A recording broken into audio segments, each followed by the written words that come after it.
नमस्कार। आइए सुनते हैं आचार्य मायाराम पतंग द्वारा रचित कहानी आल्हा उदल की वीर गाथा भाग 9। अगर आपको कहानी पसंद आए तो चैनल को लाइक, शेयर और सब्सक्राइब करना ना भूलें।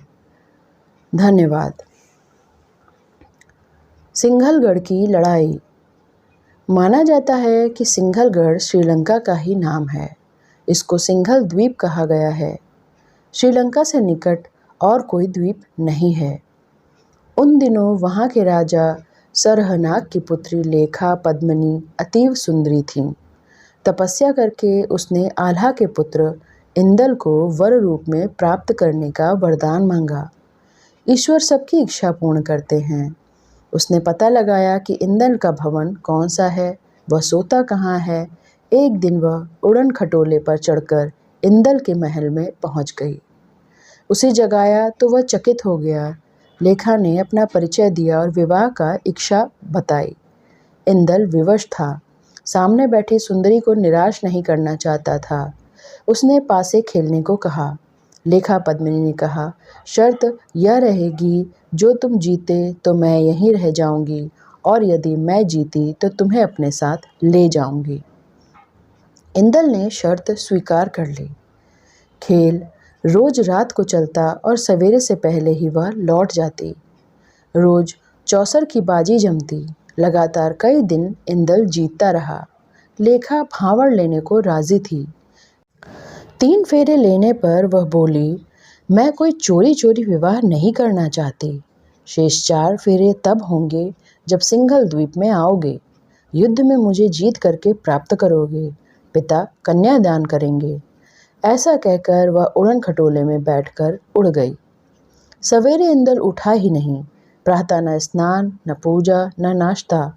माँ सुनवा, दादी दिवला और रानी मलना सभी ने पूछा, पर इंदल ने मन की बात नहीं बताई। सुनवा स्वयं आई और इंदल से प्रेम पूर्वक पूछा तो इंदल ने लेखा के साथ 3 फेरे की बात स्पष्ट कर दी। आल्हा से कहा तो उन्होंने इस बात को महत्व नहीं दिया। जब इंदल नहीं माना तो आल्हा ने उसे कैद कर लिया, हाथ पांव बांध दिए तथा 7 तालों के पीछे बंद कर दिया। उसने अन्न पानी भी छोड़ दिया। दुर्गा माँ का ध्यान करने लगा। फिर एक पैर पर खड़ा होकर तप करने लगा। माता को भक्त का पता चला तो वे स्वयं उपस्थित हुईं। सारा परिवार तथा पहरेदार सब सो गए। माता के प्रताप से बंधन सब खुल गए। कार्य सिद्ध होगा। माता ने इंदल को बगिया में फुलवा मालिन को प्रातः से पूर्व नगर से बाहर निकलवाने की प्रार्थना की। फुलवा ने इंदल को जनाने वस्त्राभूषण पहनाए और डोले में बिठाकर नगर से बाहर करवा दिया। इंदल बवरी वन में गुरु अमरा के स्थान पर गया। उसका श्रद्धापूर्वक ध्यान किया। समस्या सुनकर गुरुदेव ने भी मना किया, पर इंदल ने बहुत हठ किया तो गुरुजी ने उसे जोगी बनने का आदेश दिया।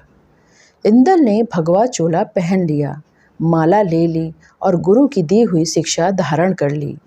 जोगी बनकर इंदल चाचा उदल के, मलखान के, अपने दादी दिवला के, माता सुनवा के पास भिक्षाटन के लिए गया और किसी ने भी उसे नहीं पहचाना। फिर गुरु अमरी की दी हुई खड़ाओं के सहारे उड़कर वह सिंघल द्वीप चला गया। राजा के बाग में सूखा पड़ा था। जोगी बने हुए इंदल ने उसे सूखे बाग में डेरा लगाया। गुरु अमरा की कृपा और इंदल की साधना से बाग हरा भरा हो गया। बाग की हालत संवर गई। माली मालिन आए और जोगी के पांव पकड़ लिए। गुरु की दी हुई वीणा थी, उसमें इच्छा मात्र से सब राग बजने लगते थे। गुरु को दिया हुआ सोटा भी उसके पास था, जिसके वार से कोई बच नहीं सकता था। गुदड़ी ही ऐसी थी जिसे पहनकर भूख प्यास नहीं लगती थी। राजा रानी, सारी प्रजा, सभी जोगी के दर्शन को आने लगी। राजकुमारी लेखा को भी पता चला तो वह भी दर्शन करने आई। जोगाजित भाई घुड़सवारों के साथ आए। लेखा ने दासी को सुंदर वस्त्र पहनाकर भोजन लेकर जोगी के पास भेजा। जोगी नाराज हो गए, मुंह फेर लिया। तब लेखा समझ गई कि यह जोगी नहीं, राजकुमार इंदल ही हैं। फिर तो सुलेखा अपनी सखियों के साथ बाग में जोगी के दर्शन के लिए जा पहुंची। पहले औरों को दर्शन करने हेतु भेजा। सबसे अंत में स्वयं लेखा जोगी के दर्शन को पहुंची। जोगी की परिक्रमा करके लेखा ने शीश झुकाकर प्रणाम किया। जैसे ही लेखा ने मुख उठाकर जोगी की ओर देखा तो जोगी से दृष्टि मिल गई। आंखें चार होते ही दोनों ने एक दूसरे को पहचान लिया। लेखा बोली, अब भय नहीं, आनंद से रहो। रोज रात को मैं आपसे मिलने आया करूंगी तथा आपको महलों में ले जाया करूंगी। इस प्रकार वादा करके लेखा अपने महल में वापस चली गई। महल में पहुंचकर भी उसकी प्रसन्नता हाव भाव से झलक रही थी। इधर इंदल जोगी बनकर नगर की गली गली में घूमे, सभी से मिले। घर घर में श्रद्धालु उनका स्वागत करने लगे। दिन भर जोगी का नगर भ्रमण रहता और रात्रि को लेखा के महल में पहुंचकर विश्राम करते। यह खेल रोज चलने लगा। मालिन लेखा को रोज फूलों से तौला करती थी। उसे लगा कि लेखा का वजन बढ़ता जा रहा है। एक दिन मालिन ने यह रहस्य राजा को बता दिया और बताया कि लेखा का वजन बढ़ रहा है। लगता है कोई महलों में आता है। राजा ने कुटनी अर्थात जासूस लगाई और छिपकर पता लगाया कि जोगी ने राजमहल की इज्जत लूट ली है। राजा ने 20 सिपाही भेजे, जोगाजित भी गया, परंतु जोगी ने सोटे की सहायता से सबको मार दिया। इसके बाद सैकड़ों सैनिक भेजे, परंतु जोगी के सोटे के सामने सब परास्त हो गए। जोगाजित और राजा में सलाह बनी कि जोगी पर ब्रह्म फांस लगाकर बांध लेना चाहिए। हुआ भी ऐसा ही। ब्रह्म फांस से इंदल को बांध लिया गया। राजा के सामने पेश किया गया। राजा ने कहा, जोगी के वेश में भोगी तू कौन है? तूने यह छल क्यों किया? तब इंदल ने कहा, राजन, मैं जोगी नहीं हूँ, मैं तो आल्हा का पुत्र इंदल हूँ। मैंने किसी पर स्त्री को नहीं छुआ। तब उसने सारी घटना सुनाकर कहा कि आदि भांवर तो पड़ चुकी हैं, अब शेष भांवर भी डलवा कर पूरा विवाह करवा दीजिए। मंत्री की सलाह पर राजा ने इंदल को गहरे तहखाने में डलवा दिया। राजा सरहनाग ने लोहागढ़ के गजराज सिंह को पत्र लिखकर लेखा के विवाह का प्रस्ताव दिया। गजराजा ने प्रसन्न होकर नेगी को नेग दिया। उसने वीरमल खान को अपनी सहायता के लिए आमंत्रित किया। कैद में पड़ा इंदल भारी परेशान था। दूसरी ओर लेखा भी दिन रात बेचैन थी। दोनों को कोई वश नहीं चल रहा था। तब पद्मावती लेखा ने अपने महल से तहखाने तक सुरंग बनाई और स्वयं जाकर इंदल से मिली। उधर लोहागढ़ की बारात सिंघल द्वीप पर पहुंच गई। साथ में वीरमल खान की फौज भी लड़ने पहुंची। सिंघल द्वीप की सेना भी तैयार कर ली गई और मुकाबले को तैयार हो गई। दोनों ओर से युद्ध होने लगा। पहली लड़ाई तोपों की हुई, दूसरी बंदूकों से हुई, फिर तमंचों से गोली चली, फिर सांग और भालों से युद्ध हुआ। इसके बाद तलवारें बजने लगीं। लोहा और जोगा दोनों आमने सामने भिड़ गए। जोगा पर लोहा वार करने ही वाला था तो मलखे ने रोक दिया, क्योंकि सगे सालों को मारना उचित नहीं, अतः जोगा को बांध लिया। दूसरी ओर मलखान ने गजपति सिंह को बांध लिया। दोनों भाइयों के बंधते ही सेना भाग खड़ी हुई। कोई अपने शस्त्र छोड़ गया तो कोई अपने वस्त्र छोड़ गया। राजा सरहनाग को सूचना मिली कि दोनों पुत्र बंदी बना लिए गए। सेना ने हार मान ली। तब उसको एक उपाय सोचा। उसने सोचा, वह योगी बड़ा वीर है, उसे ही रण में भिड़ा देता हूँ। वे मरे या यह मरे, मेरा तो लाभ ही है। तभी राजा ने योगी बने इंदल को बुलवाया और कहा कि मेरे दोनों बेटे बंदी हो चुके हैं, युद्ध में तुम लड़ो। जीत गए तो पुत्री का विवाह तुम्हारे साथ कर दूंगा। अंधा क्या चाहे, दो आंखें। इंदल को मनचाही मुराद मिल गई। नया घोड़ा और 5 हथियार लेकर मैदान में उतर पड़ा। ऐसी मार काट मचाई कि शत्रु भी दांतों तले उंगली दबाने लगे। लोहा पर इंदल ने मंत्र पढ़कर वार किया। उसको हौदे में गिरते ही बांध लिया। फिर मलखान ने वार किया। इंदल ने वे सब वार बचा लिए।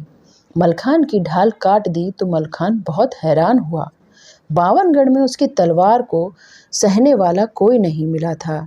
यह जोगी कहाँ से आया, इसका परिचय जानने की जिज्ञासा हुई तो मलखान ने पूछा, जोगी तुम कौन हो, किस क्षत्रिय के पुत्र हो? तब इंदल ने परिचय दिया। मैं बनाफरों का बेटा यहाँ अकेला फंसा हूँ। मैं महोबे का रहने वाला हूँ, जहाँ के राजा परिमाल हैं। वीर आल्हा तथा सुनवा का पुत्र हूँ। उदल और वीर मलखान मेरे चाचा हैं, जिनके नाम से बच्चे भी रोना बंद कर देते हैं। ज्यों ही मलखे ने इंदल की बात सुनी, त्यों ही इंदल की बाह पकड़कर छाती से लगा लिया। फिर इंदल ने अपने यहाँ आने की सब कहानी सुनाई। दोनों गले मिलकर रोए। उनके मिलन का आनंद उन्हें तो आ ही रहा था, देखने वाले भी ऐसे प्रसन्न थे जैसे गाय बछड़े के मिलने को देखकर सब प्रसन्न होते हैं। तब मलखान ने लोहा को समझाया कि अब तुम लौट जाओ। यह लड़की तो अधब्याई है, 3.5 फेरे इंदल के साथ ले चुकी है। अब इसका ब्याह इंदल से ही होगा। लोहा गुजरात को लौट गया। उधर इंदल के गायब हो जाने से महोबा में हाहाकार मच गया। माँ दादी सब रोने लगीं। उदल सोचते हुए निराश होकर गुरु अमरा के पास पहुँचे। गुरु ने इंदल की सारी हकीकत बताई।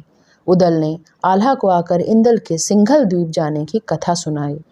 फिर तो आल्हा, उदल, ताला, सुलीखे सब सिंघल द्वीप को चल पड़े। उधर से मलखान और इंदल लौट रहे थे। राह में ही दोनों की भेंट हो गई। इंदल का विवाह तो मलखे करवा ही लाए थे। सब महोबे वापस आ गए। मलखान फिर सिरसा पहुँचे। उनकी पत्नी ने जब यह कथा सुनी तो वह खुश कम हुई, दुखी ज़्यादा, क्योंकि उनके भाई को बिना ब्याहे लौटना पड़ा, जिससे उनके बघेल परिवार की जग हसाई हुई। गांजर कर वसूली की लड़ाई। कन्नौज के राजा जयचंद ने अपने दरबार में सोने के कलश पर पान का बीड़ा रखकर वीरों को चुनौती दी कि कुछ तहसीलों में कर वसूली का धन बरसों से फंसा हुआ है। जो वीर इसे वसूल करके लाएगा वह इस चुनौती को स्वीकार करे और बीड़ा उठा ले। दोपहर तक भी किसी वीर ने बीड़ा नहीं उठाया। उदल को ज्यों ही पता चला, उसने आकर बीड़ा उठा लिया। राजा से पूछा कि वह कर कहाँ कहाँ अटके हुए हैं, उनके नाम बताओ। नाम पूछकर लाखन को साथ लिया, जोगा भोगा को भी साथ लिया और उदल ने लश्कर, हाथी, घोड़ा पैदल लेकर कूच कर दिया। जब बिरियागढ़ 5 कोस रह गया तो वहाँ डेरा डाल दिया। वहाँ से उदल ने पत्र लिखकर भिजवाया कि पिछले 12 साल का कर तुम्हारी ओर बाकी है। मुझे राजा जयचंद ने भेजा है। मेरा नाम उदल है। अब बिना देरी किए कर चुका दो, वरना बिरियागढ़ को तहस नहस कर दिया जाएगा। हरकारा पत्र लेकर गया। हीर सिंह और वीर सिंह दोनों भाई दरबार में बैठे थे। पत्र पढ़ते ही उन्होंने युद्ध का डंका बजा दिया। हरकारे ने लौटकर वहाँ का हाल बताया तो उदल ने भी लाखन को लश्कर को सावधान होने को कहा। दोनों सेनाओं का सामना मैदान में हुआ। उदल ने फिर कहा कि तुमने 12 साल से कर नहीं चुकाया। हीरा सिंह ने कहा, स्वयं जयचंद भी धमकी देने आया था, उसे भी हमने एक पैसा तक नहीं दिया। तुम कौन हो, किस खेत की मूली हो? हीरा सिंह ने उदल पर भाले से वार किया। उदल ने बचा लिया। तब उदल ने अपना घोड़ा आगे बढ़ाया और हीर सिंह को बांध लिया। इस बार वीर सिंह ने गुर्ज उठाकर फेंका। घोड़ा जरा दाएं हो गया, गुर्ज नीचे गिरा। वीर सिंह ने तलवार के लगातार 3 वार किए। उदल ने सारे चोट बचा ली। तलवार की मुठ हाथ में रह गई। तलवार टूटकर धरती पर जा गिरी। वेंदुल घोड़े ने हाथी के माथे पर टाप मारी और हौदा टूटकर नीचे गिर गया। वीर सिंह भी नीचे गिर पड़ा। उसने टाल ठोकी और कहा, दम है तो कुश्ती लड़ ले। जैसे ही उदल घोड़े से उतरा, वैसे ही वीर सिंह ने झपट कर उठा लिया। बोला, बता कहाँ फेंकूं? उदल ने ऊपर से ही दांव मारा और जमीन पर गिराकर छाती पर चढ़ गया। फटाफट उदल ने उसे भी बांध लिया। जीत का डंका बजा दिया। खजाना लूट लिया और कैदी बना उसे साथ लिए लश्कर आगे बढ़ा।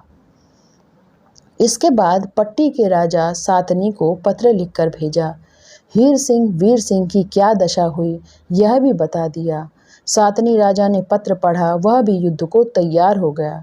जब तक स्वयं न हार जाए तब तक हर क्षत्रिय जीतने की ही सोचता है। राजा सातनी ने तोपें चलवा दी, गोले ओलों की तरह बरसने लगे। जब दोनों फौजें पास पहुंच गईं तो सिरोही बजने लगी। वीर आमने सामने लड़ने कटने लगे। उदल की तलवार का वार सातनी ने बचा लिया। सातनी ने गुर्ज उठाकर फेंका तो वेंदुल घोड़ा पीछे हट गया। पीछे से आगे कूदकर वेंदुल ने हाथी पर टाप मारी और उदल ने हौदे की रस्सी काट दी। सातनी फिर घोड़े पर सवार हो गया। जोगा पर सातनी ने आक्रमण कर दिया। जोगा के गिरते ही भोगा ने सामना किया। 3 बार सातनी ने लगातार वार से उसकी तलवार टूटकर गिर पड़ी। मुठ हाथ में रह गई पर भोगा भी भूमि पर गिर पड़ा। तब उदल ने आगे बढ़कर ढाल के धक्के से सातनी को नीचे गिरा दिया। उदल ने फुर्ती से सातनी को बंदी बना लिया, बांधकर लाखन के पास भिजवा दिया और जीत का डंका बजवा दिया। पट्टी के खजाने को भी लूट लिया, परंतु जोगा भोगा के मारे जाने से जीत कर भी आला उदल दुखी हुए। इसके पश्चात कामरूप के राजा कमलापति पर चढ़ाई की तैयारी कर दी गई। पत्र में लिख दिया कि विरथागढ़ और पट्टी का क्या हाल हुआ, परंतु सब राजा अपने को महावीर ही मानते हैं। युद्ध हुआ और उदल ने कमलापति को भी बंदी बना लिया। उसका भी कोष लूट लिया और आगे बढ़ गया। उदल ने बंगाल के राजा गोरखा को इसी प्रकार का पत्र लिखा। पत्र पढ़कर राजा गोरखा स्वयं ही युद्ध करने पहुंच गया। उदल को ललकारा और वार किया। वेंदुल घोड़ा ऊपर उड़ गया, परंतु उदल ने पहली ही चोट में उसे हाथी से गिराकर बांध लिया। उसका भी खजाना लूट लिया गया। इसी क्रम से उदल ने कटक, जिंसी, गोरखपुर और पटना के राजाओं को भी हराया और बहुत बड़ा खजाना लेकर कन्नौज के राजा जयचंद को दिया। 12 कैदी राजाओं को भी राजा जयचंद को सौंप दिया। जयचंद ने उसको माफ़ी मंगवाकर आज़ाद कर दिया। उदल और बनाफरों को सभी दिशाओं में बड़ी प्रशंसा हुई। सिरसागढ़ की दूसरी लड़ाई। माहिल उरई का राजा था। राजा परिमाल की पत्नी रानी मलहना उसकी सगी बहन थी। राजा परिमाल ने महोबे को जीतकर माहिल को उरई का राजा बना दिया। बनाफर, आल्हा, उदल, मलखान, ढेवा आदि को मलहना ने पुत्रवत पाला था, इसलिए माहिल को ये सब मामा के नाते सम्मान देते थे। माहिल राजा परिमाल और बनाफरों से बदला लेने का कोई अवसर नहीं जाने देता था। जहाँ कहीं विवाह हुआ या युद्ध हुआ, वहाँ के राजाओं को चुगली करके इन्हें मरवाने की योजना बनवाता रहता था। बनाफर बंधुओं के कारण वह राजा परिमाल को कोई हानि नहीं पहुँचा पाता था, इसलिए उसके बदले की भावना और भड़क जाती थी। जब आल्हा उदल महोबे से कन्नौज चले गए तो माहिल अपनी घोड़ी पर सवार होकर दिल्ली जा पहुंचा। राजा पृथ्वीराज भी बनाफर बंधुओं से हार खा चुका था। उन्हीं के शौर्य के कारण पृथ्वीराज की पुत्री बेला का विवाह परिमाल के पुत्र राजकुमार ब्रह्मानंद से हुआ था। अतः माहिल आया तो पृथ्वीराज ने सम्मानपूर्वक आसन दिया तथा कुशलता पूछी। माहिल ने एहसान जताते हुए राजा को सलाह दी, मेरी बात ध्यान से सुनो, सुनकर मानो, इसी में आपकी भलाई है। महोबे से आला उदल और ढेवा को परिमाल राजा ने निकाल दिया है। मलखान तो पहले ही सिरसा में जा बसा था। इस प्रकार राजा परिमाल असहाय है।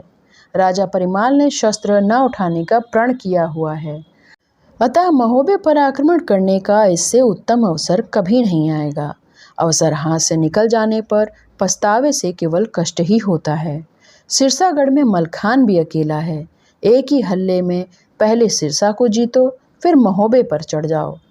पृथ्वीराज भी मन ही मन बनाफरों से जलता तो था ही, फिर अपने शत्रु जयचंद के दरबार में उनकी उपस्थिति से ज़्यादा चुभन सी महसूस हुई। उसने बिना किसी नानुकुर किए माहिल की सलाह फटाफट मान ली। उसके 7 बेटे थे, सब एक से बढ़कर एक वीर थे। राजा ने सेना को तैयार होने का आदेश दिया। आदि भयंकर नाम के हाथी पर स्वयं वह बैठा। एकदंता हाथी पर पंडित चौंडा राय सवार हो गए।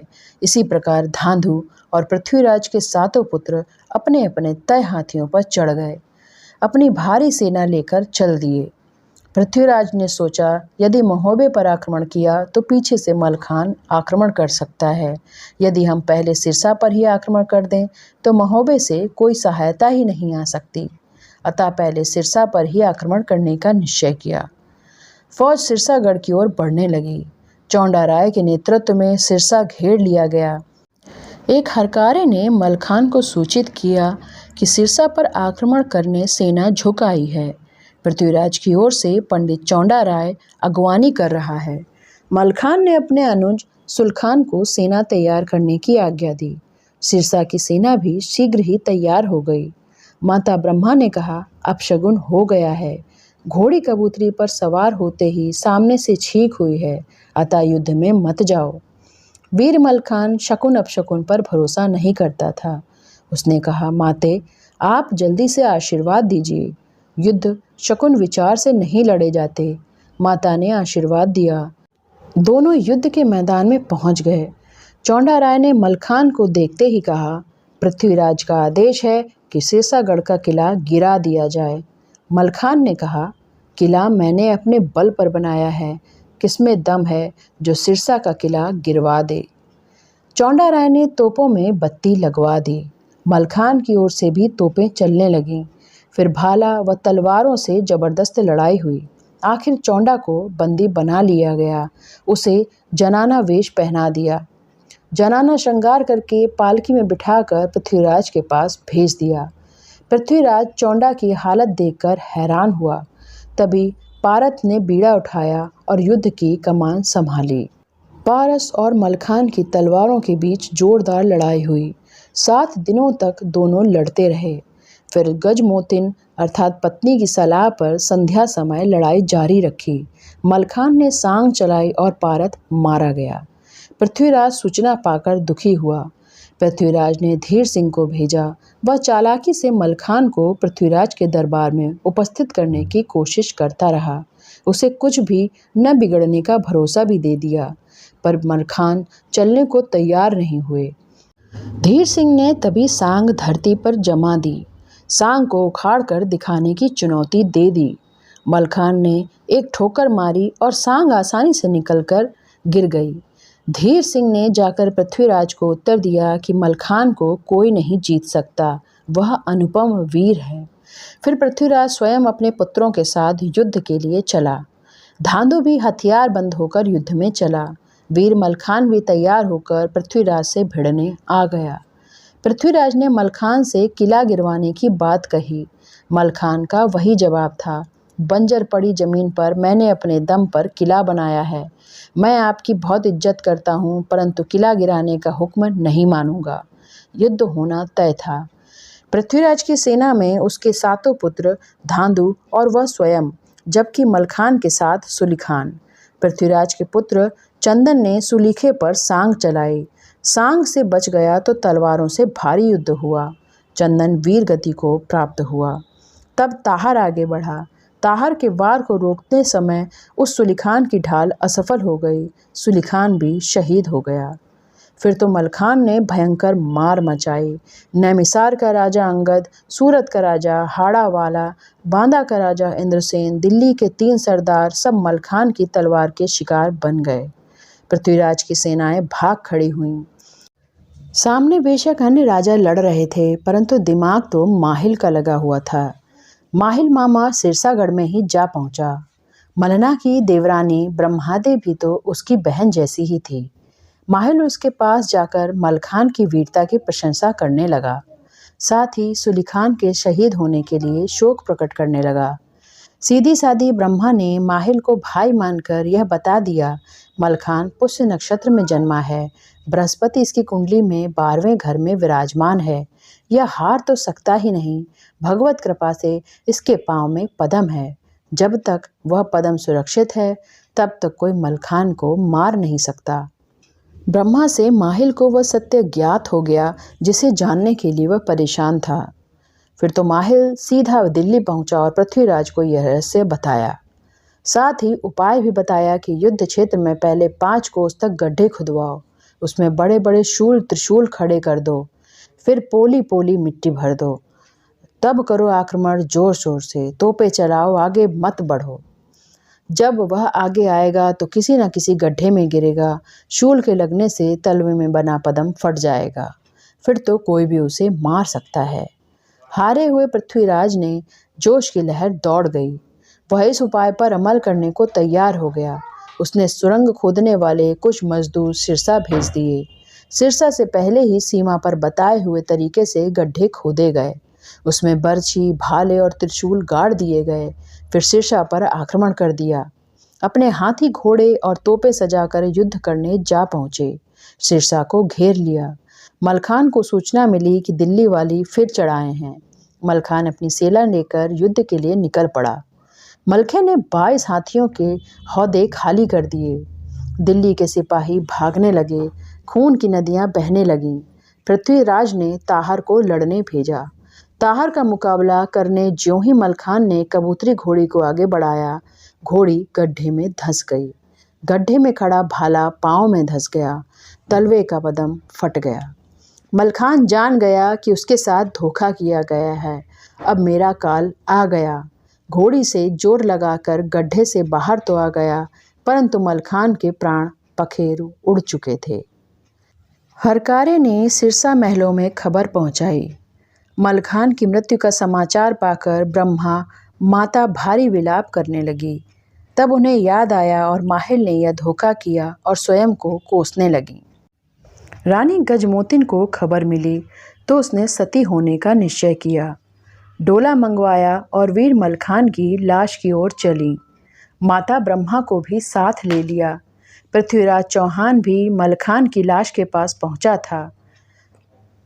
रानी गजमोतिन ने उसे ललकार कर कहा, हे चौहान, सिरसा में प्रवेश करने की मत सोचना।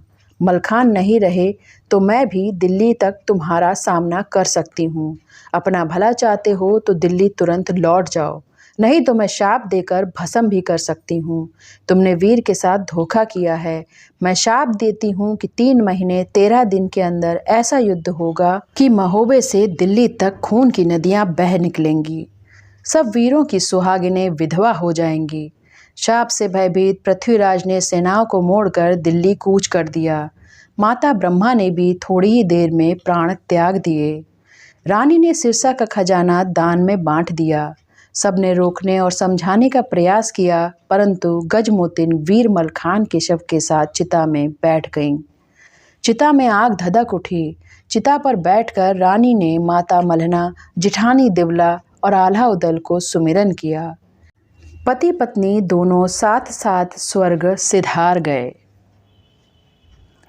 कीर्ति सागर पर युद्ध।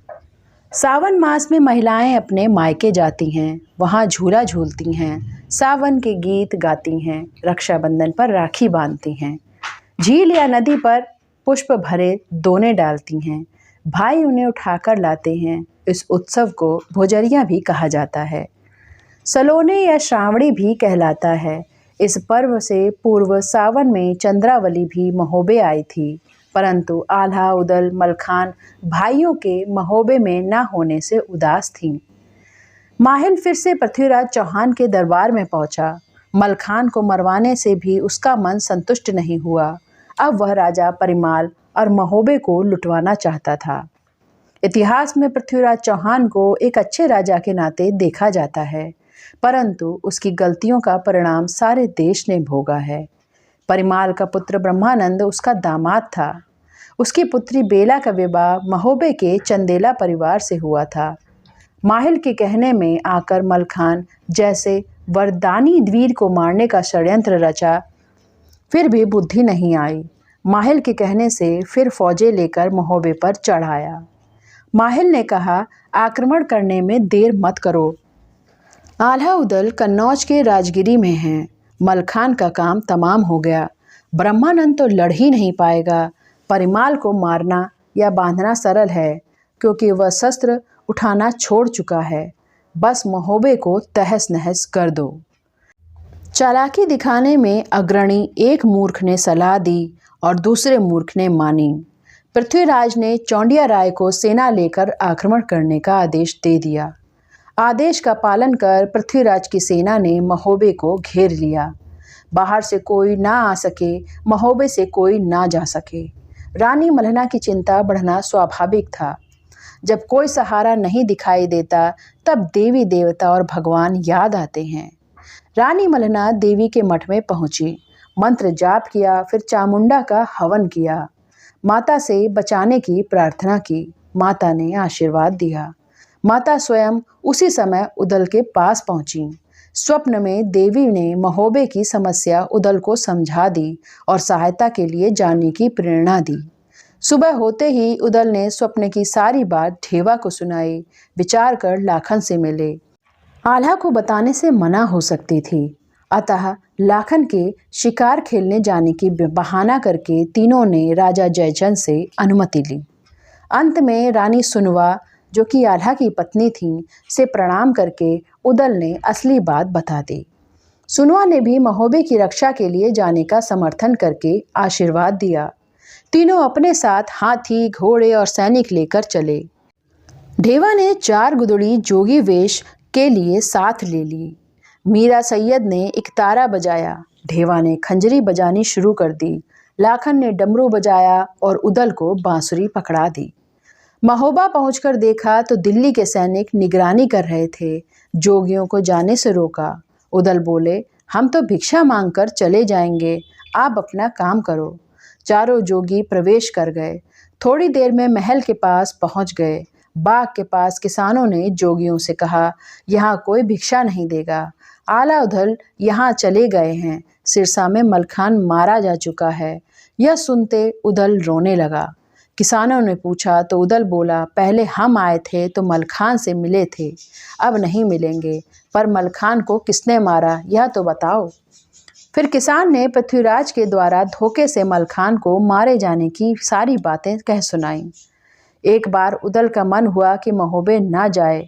उन्हें दुख था कि ब्रह्मानंद ने मलखान की सहायता क्यों नहीं की। तभी गजमोतिन की आभा ने उदल को महोबे जाकर सहायता करने की प्रेरणा दी। रानी मल्हना को बांदी से जोगियों के आने की सूचना मिली तो उसने जोगियों को बुलवा लिया। महल देखकर लाखन राजा को बहुत अच्छा लगा। मल्हना को लगा ये जोगी पृथ्वीराज के जासूस हो सकते हैं। उदल ने विश्वास दिलाकर कहा, दुविधा में मत पड़ो, पृथ्वीराज से हमारा कोई संबंध नहीं। अपने सोने के कुंडल उदल ने कन्नौज के उदल आल्हा के दिए हुए बताए। उदल का नाम सुनते ही मल्हना के आंसू निकल आए। वह बोली, यदि तुम अभी कन्नौज जाओ तो उदल को महोबे पर मुसीबत की खबर सुनाना। माता मल्हना याद कर रही हैं, यह कहना, महलों में भुजरियाँ धरी गई हैं, उदल के बिना कौन सागर में इन्हें सिराएगा। उदल ने कहा, हम जोगी हैं, परंतु भुजरियाँ सिराने की जिम्मेदारी हम लेते हैं। इसके बाद जोगी महल में अपने डेरे पर पहुंच गए। माहिल फिर आग में घी डालने पहुंच गया। बोला, हे पिथौरा राय, मैंने चुगली कर बनाफरों को महोबे से निकलवाया, मलखान को मारने का रहस्य बताया। अब ये जोगी आ गए हैं, जादू करके मुकाबला करेंगे। जाओ, तुम दिल्ली वापस लौट जाओ, तुम्हारे करने से कुछ नहीं होगा। माहिल पृथ्वीराज को उकसाकर रानी मल्हना अपनी बहन के पास पहुंचा और बोला, चौहान लौट जाएगा, उसे ग्वालियर शहर दे दो, नौलखा हार दे दो, खजुआगढ़ की बैठक भी मांग रहा है, चंद्रावली का डोला भी वह ताहर के लिए मांग रहा है, पारसमढ़ी भी पृथ्वीराज लेना चाहता है। बिना हील हुजक्कत के ये सारी चीज़ें चौहान को दे दो तो वह लौट जाएगा। बेशर्म माहिल ने अपनी सगी बहन से अपनी विवाहित भांजी को ताहर को देने के लिए कहा तो मल्हना रोने लगी। माहिल के जाते ही दोनों ब्रह्मानंद के पास गए, सारी बात उसे बताई। ब्रह्मा ने कहा, जोगियों ने भरोसा दिया तो वे ही पवनी करा देंगे। माहिल का पुत्र अभय भी वहां पहुंचा। उसके भुजरिया सिराने की पवनी की प्रक्रिया करने के लिए तैयारी शुरू हो गई। फिर मल्हना ने सब डोलों में बारूद का एक एक मटका रख दिया और एक एक जहर बुझी छुरी भी डोले में रखवा दी, ताकि यदि पृथ्वीराज की सेना आकर लूट मचाए और डोला छीने तो छुरी से अपनी हत्या कर लेना, जीते जी काबू में मत आना। अभय और रंजीत के संरक्षण में डोले कीर्ति सागर जा पहुंचे। पृथ्वीराज की फौज पंडित चौंडा राय के नेतृत्व में डोले लूटने आ गई। अभय और रंजीत की चौंडा राय से लड़ाई हुई। 3 घंटे तक तलवारें चलीं। चौंडा राय ने सिपाही भागने लगे तो चौंडा ने स्वयं गुर्ज उठाकर अभय पर वार किया। अभय के घोड़े की टाप पड़ी तो चौंडा का हाथी भाग निकला। फिर पृथ्वीराज ने बेटे सूरज को भेजा। सूरज ने डोला रखने की बात कही तो अभय ने कहा, डोलों की ओर नजर घुमाई तो दोनों आंखें निकाल लूंगा। फिर तो जोरदार युद्ध हुआ। रंजीत ने 2 बार चोट बचा ली।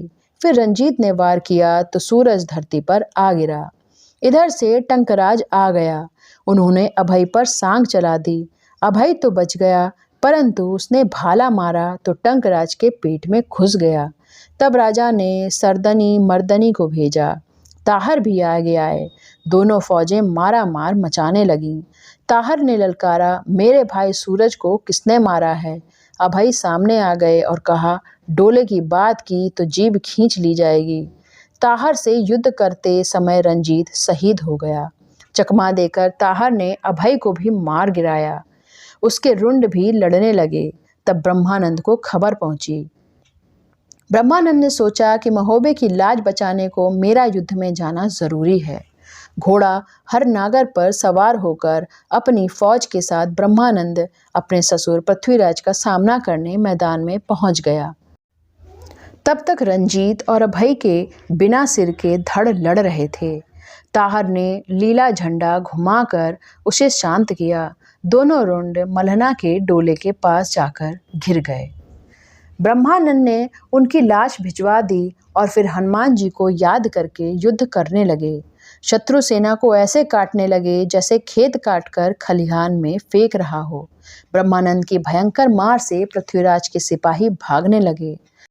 ताहर ने पृथ्वीराज के पास समाचार भेजा कि राजा और फौज लेकर जल्दी सागर पर पहुंचे, नहीं तो सब काम बिगड़ जाएगा। तब तक माहिल वहां पहुंच गया और पृथ्वीराज से कहा, अच्छा अवसर है, ब्रह्मानंद अकेला रह गया है, तुरंत जोरदार आक्रमण करके उसे बांध लो और चंद्रावली का डोला छीन लो। महोबे को लूटकर तहस नहस कर दो। पृथ्वीराज ने चौंडा व धांधु को साथ लिया और भारी फौज लेकर सागर पर पहुंच गए। पृथ्वीराज को आता देखकर ब्रह्मानंद और जोश से लड़ने लगे। किसान जैसे फसल काटता है या तमोली पान काटता है, सब मोह त्याग कर ब्रह्मानंद शत्रु सेना का नाश कर रहा था।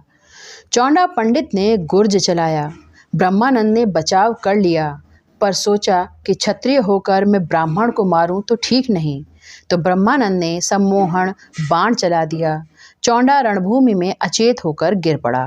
तब धांधु सामने आया। धांधु ब्रह्मा पर वार करने में सकुचा गए, क्योंकि ब्रह्मानंद बड़े भाई ही तो लगे। ब्रह्मा के बाण से धांधु का भी हौंदा गिर गया। तब सरदनी मर्दनी दोनों सामने आ गए। वे दोनों भी गिर गए तो ताहर मुकाबले पर आ पहुंचे। ब्रह्मानंद का वार होने पर ताहर अपना घोड़ा भगाकर ले गया। तब पृथ्वीराज ने धीर सिंह को आगे बढ़ने को कहा। धीर सिंह सामने आया और डोला मारने लगा तो ब्रह्मानंद ने कहा, तुम आल्हा के मित्र हो और आल्हा मेरे बड़े भाई हैं। पृथ्वीराज की नीति को क्या कहूँ, मुझसे उनकी पुत्री का विवाह हुआ है। महोबे को लूटने फौज लेकर चले आए हैं। धीर सिंह ने गुर्ज फेंका, ब्रह्मानंद ने बचा लिया। ब्रह्मा पर जितने वार किए सब व्यर्थ गए। धीर सिंह ने अपना हाथी वापस हटा लिया। पृथ्वीराज ब्रह्मा की बहादुरी देखकर हैरान रह गया। चौंडा और ताहर ने जाकर डोले घेर लिए और जोर से नगाड़ा बजाया। नगाड़े की आवाज़ से लाखन और उदल को भनक लगी। ढेवा और मीरा सैयद चारों जोगी वेश में ही अपनी जोगियों की टोली लेकर कीर्ति सागर पहुंच गए। धांधु ने जोगियों से कहा, जोगी होकर क्यों प्राण गंवाने चले आए हो, वापस लौट जाओ। तब उदल ने तलवार खींच ली और ऐसे घुस गया जैसे भेड़ों के दल में भेड़िया घुस जाता हो। धांधु के हौदे पर वार करके रस्से काट दिए तो धांधु मोर्चे से वापस हट गया। उधर चौंडा पंडित मल्हना के डोला पर पहुंच गया। पृथ्वीराज की आज्ञा है, हमें नौलखा हार दे दो। मल्हना तब आसमान की ओर देखकर उदल को याद करने लगी। तब तक उदल वहां पहुंच ही गया। जोगी रूप देखकर मल्हना ने सोचा कि भगवान ही ने जोगी भेज दिए हैं। उदल ने वेंदुल को एड़ लगाई और चौंडा के सामने जा पहुंचा। चौंडा का हौदा गिर गया। फिर उदल रानी मल्हना के पास जा पहुंचा और कहा, हमारी भिक्षा मंगवा दो। तब मल्हना ने कहा, पृथ्वीराज, बेटी चंद्रावली का डोला छीन कर ले जाना चाहता है, हमारी रक्षा करो। उदल ने कहा, तुम्हारी पवनी हम करवाएंगे, डोला ले जाने की शक्ति किसी में नहीं। लाखन और उदल पंचपेड़न के पास पहुंच गए। उदल ने ताहर को बता दिया कि पवनी हम करवाएंगे, या हम वादा कर चुके हैं। ताहर ने फौज से कहा, इन जोगियों को भगाओ। ताहर ने लाखन पर वार किया। लाखन ने बचाव कर लिया। लाखन ने गुर्ज चलाया तो ताहर अपना घोड़ा भगा ले गया। उदल ने चंद्रावली का डोला मल्हना के पास ले जाकर रख दिया। इधर पृथ्वीराज ने ब्रह्मा पर वार करने के लिए लाव कमान उठाई। ब्रह्मानंद को लगा मेरे ससुर हैं, पिता समान हैं, अतः मोहन बाण चला दिया। पृथ्वीराज मूर्छित होकर गिर गए। तब तक उदल भी वहां पहुंच गया। जोगी का वेश धरे जो राजा उदल के साथ आए थे सब बढ़कर आगे आ गए। ब्रह्मानंद जोगियों का लश्कर देख लौट पड़े। उधर पृथ्वीराज की मूर्छा खुली तो सेनाओं में फिर जोश आ गया। खटाखट तलवारें बजने लगीं।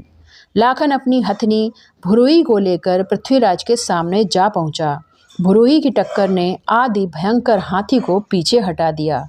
फिर उदल को सामने देख पृथ्वीराज अपने लश्कर को सागर के दक्षिण की ओर ले गए। उत्तर में उदल का लश्कर था। उदल ने चंद्रावली से कहा, बहन, अपनी भुजरियां सागर में सिरा दो।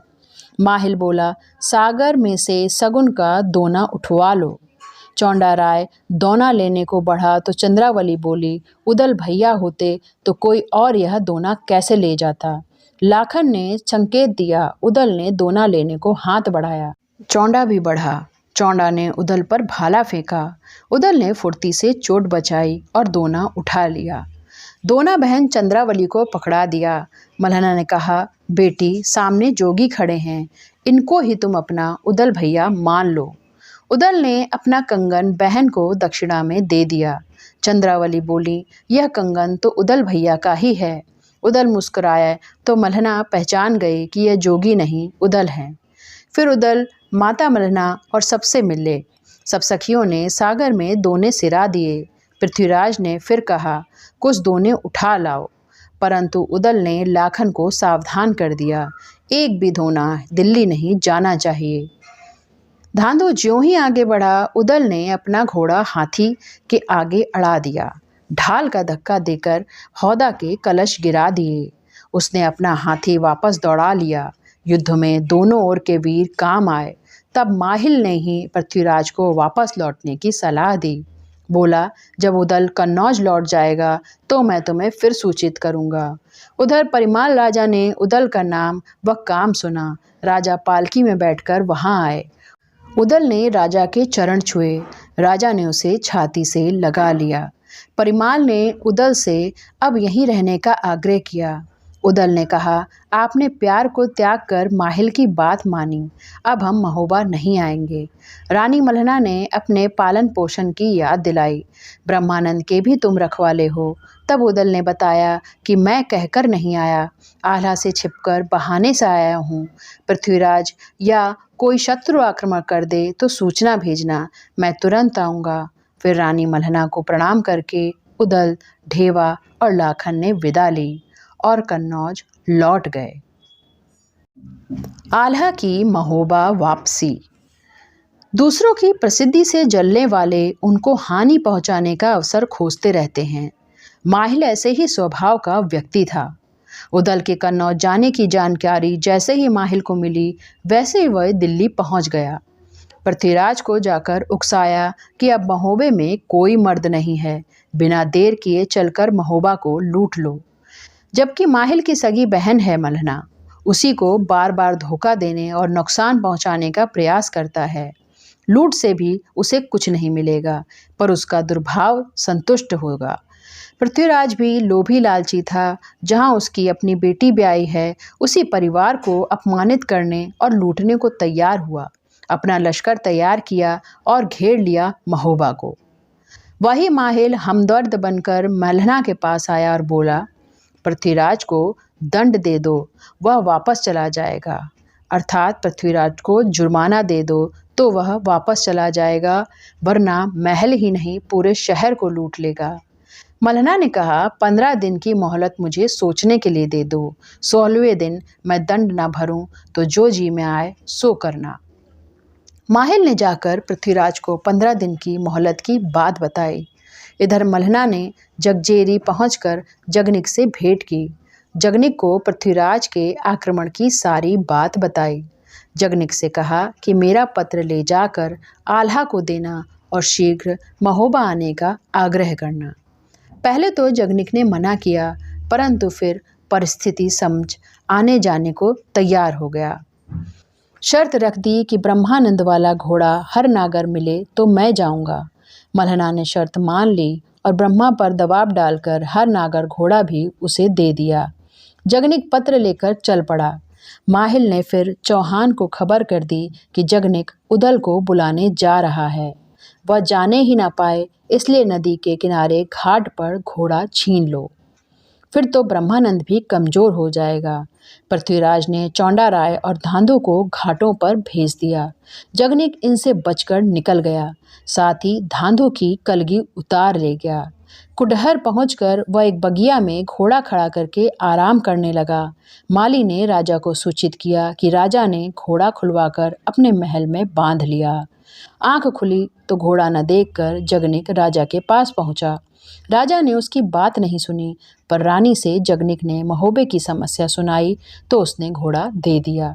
जगनिक पूछताछ करता हुआ राजगिरी पहुंचा। जगनिक के आने की सूचना आल्हा को दी गई। उसे फिर उदल मिल गया तो आदर सहित आल्हा से मिलवाने ले गया। माता मल्हना का पत्र पढ़कर आल्हा चलने को तैयार हो गया, परंतु जब उसे पता चला कि मलखान मारा गया है तो वह दुखी हुआ और चंदेलों ने उसकी न सहायता की न हमें खबर करी। यह सोचकर महोबा जाने से इनकार करने लगा। उदल सुनवा माता दिवला ने समझाया, तब वह जयचंद से अनुमति लेने गया। जयचंद ने इनकार कर दिया। फिर उदल ने उसे अपने कौशल से राजी कर लिया। लाखन को भी साथ ले लिया तथा उसकी फौज भी साथ ले ली। लाखन को रोकने की कुसुमा रानी ने कोशिश की, परंतु वह गंगाजली उठा चुका था, अतः उदल के साथ चल पड़ा। रास्ते में परहुल के राजा सिंघा ठाकुर से युद्ध करना पड़ा। फिर कुडहरी के गंगा ठाकुर से युद्ध किया, तब महोबे की ओर आगे बढ़े। सिंघा ठाकुर और गंगा ठाकुर को भी सेना साथ ले लिया।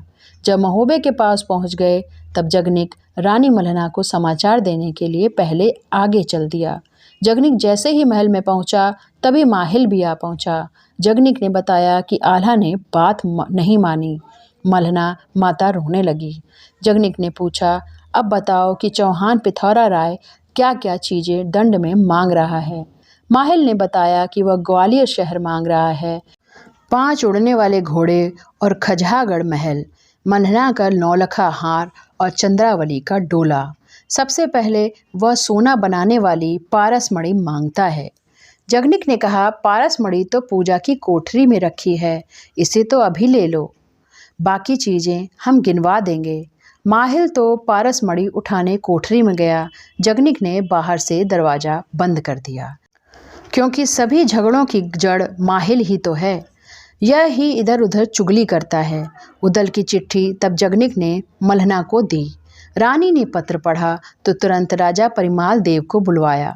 राजा ने भी पूरा पत्र पढ़ा तो दोनों बहुत खुश हुए। माहिल भी दरवाजे पर कान लगाए सब कुछ सुन रहा था। भीतर से माहिल ने कहा, बहन, तुम्हारे बिछड़े बेटे मिल गए हैं, इस खुशी में मुझे बाहर आने दो। अब मैं कोई परेशानी पैदा नहीं करूँगा। बहन तो बहन होती है। माहिल जैसे दुष्ट भाई पर भी बहन मल्हना को दया आ गई और उसे आज़ाद कर दिया। पर माहिल तो कुत्ते की पूंछ था जो कभी सीधी होती नहीं। झटपट वहाँ से निकलकर वह पृथ्वीराज के पास पहुँचा और बोला, अब बनाफर बंधु महोबा पहुँचने वाले हैं, बेतवा नदी के उस पार हैं। ऐसा करो कि नदी के सब घाटों पर सेना लगा दो, कोई इस पार आ ही ना सके। आल्हा उदल को नदी के इस पार आने से पहले ही मार दो, बस फिर तुम्हारा काम बन जाएगा। फिर तो लूट ही लूट होगी। पृथ्वीराज माहिल की सलाह को सर्वोपरि मानता था, अतः उसने सब घाटों पर अपनी सेना लगा दी। ना कोई नदी के पार जाए, ना कोई महोबा आए। आगे की कहानी के लिए चैनल को लाइक, शेयर और सब्सक्राइब करना ना भूलें। धन्यवाद।